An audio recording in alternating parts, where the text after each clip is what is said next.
I understand, but still, he has to know his place and the damage he may be doing to the other people. So that ultimately when... He's the godfather of modern cinema, the man who gave us Goodfellas, Taxi Driver and The Departed. But behind Martin Scorsese's legendary films lies a darker truth. A trail of broken relationships, explosive feuds, and actors he swore he'd never work with again. Scorsese has finally started naming names, and what he's revealed about these 7 actors will shock you. We're talking about A-list legends who made his life a living hell, Oscar winners who nearly destroyed his masterpieces, and one actor whose behavior was so toxic, it almost ended Scorsese's career entirely. This isn't just Hollywood gossip, this is the untold story of how genius and ego collided on some of cinema's greatest sets. And by the end of this video, you'll understand why Scorsese said, "Some actors are worth the pain, others, they're just pain." Number 1. Robert De Niro, The Method Madness. You'd think Robert De Niro and Martin Scorsese were best friends. 8 films together. Taxi Driver, Raging Bull, Goodfellas. But here's what the cameras never showed you. De Niro's method acting wasn't just intense, it was suffocating. On the set of Taxi Driver, De Niro stayed in character as Travis Bickle for months. Not just during filming, between takes, at lunch, even at rap parties. Scorsese later revealed Bobby became Travis. And Travis was disturbed. He'd sit in corners muttering to himself. He'd follow crew members around practicing his "you talking to me" routine on anyone who'd listen. It was brilliant for the film, but exhausting for everyone else. The breaking point came during Raging Bull. De Niro gained 60 pounds for the older Jake LaMotta scenes, then insisted on real boxing training that left him genuinely violent and unpredictable. Scorsese admitted, "I started dreading going to set. You never knew which Bobby you'd get, the actor or the character." Their relationship survived, but barely, and it set a pattern that would haunt Scorsese for decades. Number 2. Sharon Stone, The Diver Disaster. Casino should have been Sharon Stone's crowning achievement. Instead, it became Scorsese's nightmare. Stone was coming off Basic Instinct as Hollywood's hottest star. Scorsese needed her star power for Casino, but what he got was 3 months of pure chaos. Stone arrived on set with an entourage of 12 people. 12. For a supporting role. She demanded script rewrites daily, refused to work with certain crew members, and once held up production for 4 hours because her trailer wasn't the right temperature. But here's the kicker. Scorsese revealed in a rare interview. Sharon would disappear between takes. We'd find her in her trailer on the phone with her agent, trying to get scenes rewritten to make her character more sympathetic. She didn't understand that Ginger was supposed to be destructive. The final straw came during the famous pen scene. Stone insisted on 47 takes, not because Scorsese asked for them, but because she kept changing her interpretation mid-scene. Scorsese finally exploded. "I told her, Sharon, you're not directing this movie, I am." She walked off set and didn't come back for 2 days. The performance earned Stone an Oscar nomination, but Scorsese never worked with her again. When asked why, he simply said, "Some battles aren't worth winning." Number 3. Leonardo DiCaprio, The Ego Explosion. Leonardo DiCaprio and Martin Scorsese have made 5 films together, but their first collaboration nearly ended before it began. When DiCaprio signed on for Gangs of New York, he was still the pretty boy from Titanic. Scorsese needed to break him down, rebuild him as a serious actor. What he didn't expect was the resistance. DiCaprio arrived with his own acting coach, his own script notes, and his own ideas about how Amsterdam Vallen should be played. Scorsese later admitted, "Leo came in thinking he knew better than me how to make a Scorsese film. The arrogance was breathtaking." The tension exploded during a pivotal scene with Daniel Day-Lewis.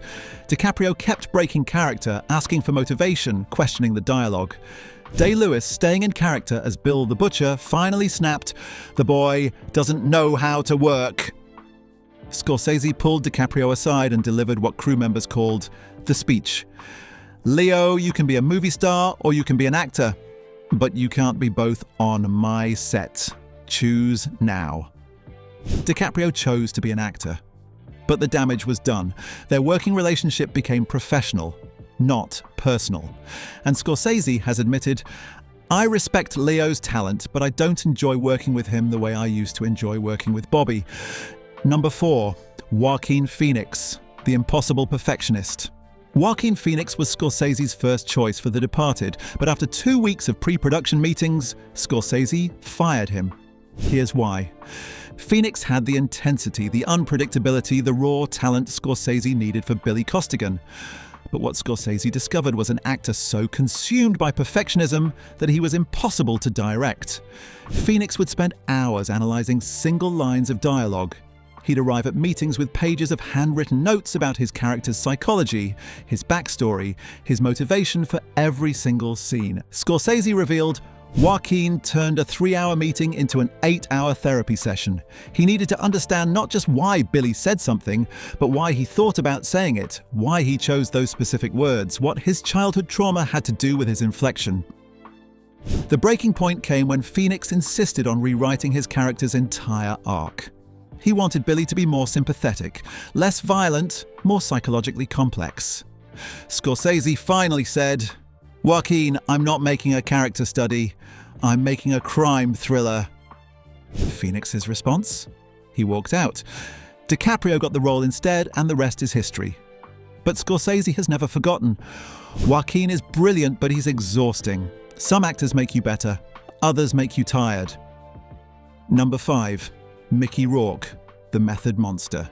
In the 1980s, Mickey Rourke was supposed to be Scorsese's muse. Instead, he became his biggest regret. Scorsese discovered Rourke, cast him in small roles, believed in his talent when nobody else did.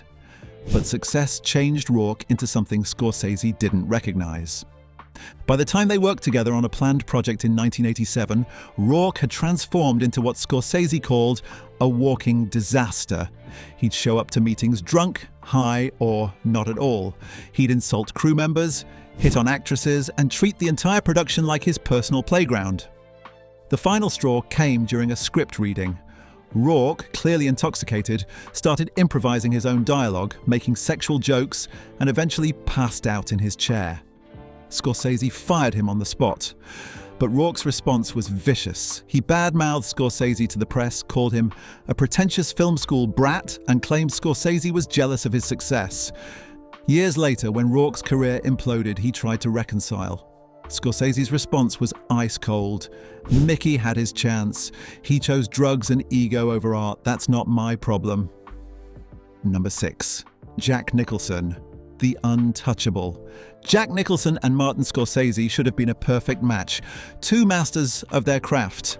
Instead, their one collaboration became a masterclass in mutual hatred. When Nicholson signed on for The Departed, he was Hollywood royalty. 3 Oscars, decades of iconic roles, and an ego to match. Scorsese was the acclaimed director, but Nicholson saw him as just another filmmaker who should feel grateful for his presence. Nicholson refused to learn his lines, not because he couldn't, but because he believed improvisation was more authentic. He'd show up to set with a general idea of the scene and expect everyone else to adapt to whatever he decided to do. Scorsese later revealed, "Jack thought he was doing me a favor by being spontaneous. But spontaneity without preparation is just chaos, and chaos doesn't make good movies." The other actors, DiCaprio, Matt Damon, Mark Wahlberg, had to constantly adjust their performances because they never knew what Nicholson would say or do. Scorsese admitted, "It was like directing a live grenade. Exciting, but dangerous." The breaking point came during the famous restaurant scene. Nicholson decided mid-take to pull out a real gun and point it at DiCaprio. Nobody knew it was coming. DiCaprio's shock was genuine, and Scorsese kept it in the film. But afterwards, Scorsese was furious. "Jack crossed a line. You don't bring real weapons onto my set without telling me. That's not method acting, that's reckless endangerment." The film was a masterpiece, but Scorsese swore he'd never work with Nicholson again. Some actors are worth the chaos. Jack, he's just chaos. Number 7. Joe Pesci, the final betrayal. Joe Pesci was Scorsese's discovery. Goodfellas made him a star. Casino cemented his legacy, but their final collaboration revealed a side of Pesci that broke Scorsese's heart. Pesci wasn't just an actor to Scorsese. He was a friend, a collaborator, almost like a brother. They'd worked together multiple times, trusted each other completely, which made what happened next so devastating. During their last project together, Pesci had become a different person. Success had changed him. He started making demands, higher billing, script approval, even input on casting decisions. But the worst part was his attitude toward the crew. Scorsese revealed in a painful interview, Joey started treating people like servants. The same crew members who'd worked with us for years, who'd helped make him a star, suddenly weren't good enough for him. He'd snap at assistants, ignore department heads, act like he was doing everyone a favor just by showing up. The final break came when Pesci publicly criticized Scorsese's directing style in an interview, claiming he'd outgrown working with him. Scorsese felt betrayed. Joey forgot where he came from. He forgot who believed in him when nobody else would. They haven't spoken since. When asked about a possible reunion, Scorsese's response was heartbreaking. Some relationships can't be repaired. Joey chose his ego over our friendship. That's something I can't forgive. Martin Scorsese has worked with hundreds of actors over 5 decades. Most of them respect him, admire him, would work with him again in a heartbeat. But these 7, they represent the dark side of Hollywood genius. What you've learned today isn't just gossip. It's a masterclass in how ego, method acting, and unchecked power can destroy even the most talented collaborations. Scorsese's experiences with these actors shape not just his films, but his entire approach to directing. The next time you watch a Scorsese film, remember, behind every perfect performance is a director who learned the hard way that talent without professionalism is just chaos with a better resume. But here's something that might surprise you. There's one actor Scorsese refuses to talk about publicly. Someone whose behavior was so shocking, so unprofessional, that even mentioning their name could end careers.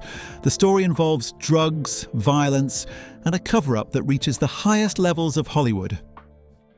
If you want to know who this mystery actor is and what they did that was so terrible Scorsese won't even acknowledge it happened, click on this video next. Trust me, this story will change how you see Hollywood forever. What did you think of these revelations? Which story shocked you the most? Let me know in the comments below, and if you want more behind-the-scenes Hollywood secrets, make sure to subscribe and hit that notification bell. I'll see you in the next one.